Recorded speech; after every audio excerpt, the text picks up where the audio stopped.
মাটি ফুঁড়ে একটা কুড়ি যখন আলোর দিকে হাত বাড়ায়, আমরা তখন উৎসব করি। আমরা তখন নাম রাখি প্রস্ফুটন। অথচ আমরা জানি না এই সভ্যতার ভূগর্ভস্থ নর্দমায় কত ধারালো দাঁত অপেক্ষা করে আছে এক মুঠো পাপড়ি ছিঁড়ে খাবে বলে। 5টা বছর কিংবা 11টা বছর, বয়সের সংখ্যাগুলো আসলে কোনো বর্ম নয়।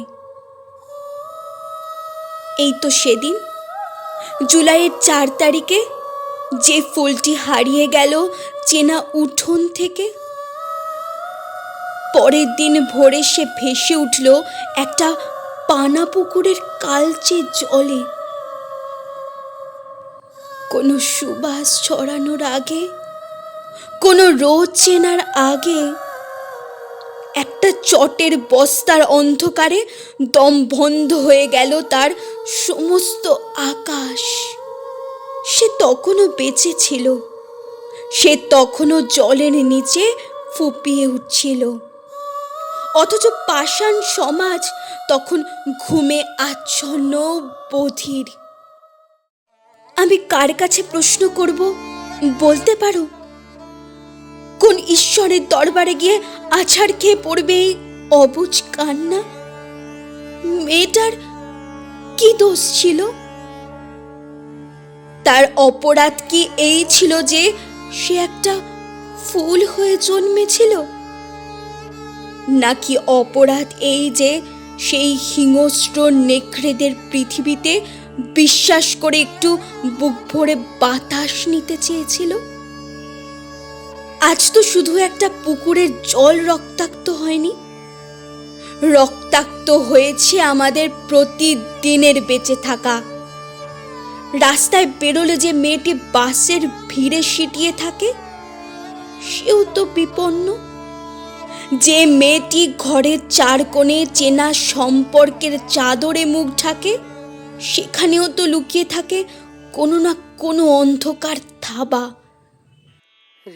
বিদ্যালয়ের চেনা বারান্দা থেকে শুরু করে রাতের শেষ ট্রেনের কামরা, কোথাও তো একটা নিরাপদ এক চিলতে জমি নেই।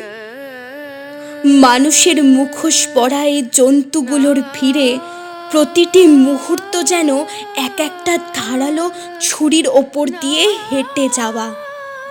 আমরা মোমবাতি জ্বালাই, আমরা মিছিলে স্লোগান তুলি, তারপর আবার ফিরে যাই চেনা ডাল ভাতের নিশ্চিন্ত সংসারে। আর ওদিকে কোনো এক নিঝুম রাতে কোনো এক মায়ের খোল খালি করে আরেকটি কুড়ি ছিঁড়ে ফেলা হয় নির্মম উল্লাসে। জলের নিচে ডুবে যাওয়া সেই 11 বছরের শরীরটা আসলে আমাদের এই পচে যাওয়া সমাজেরই একটা কঙ্কাল। হে সভ্যতা, হে ধার্মিক মানুষের দল, উত্তর দাও, উত্তর দাও। আর কতগুলো বস্তাবন্দি লাশ জমলে তোমাদের ঘুম ভাঙবে? আর কত জোড়া নিষ্পাপ চোখের জল শুকিয়ে পাথর হলে তোমরা মানুষকে মানুষ বলতে শিখবে?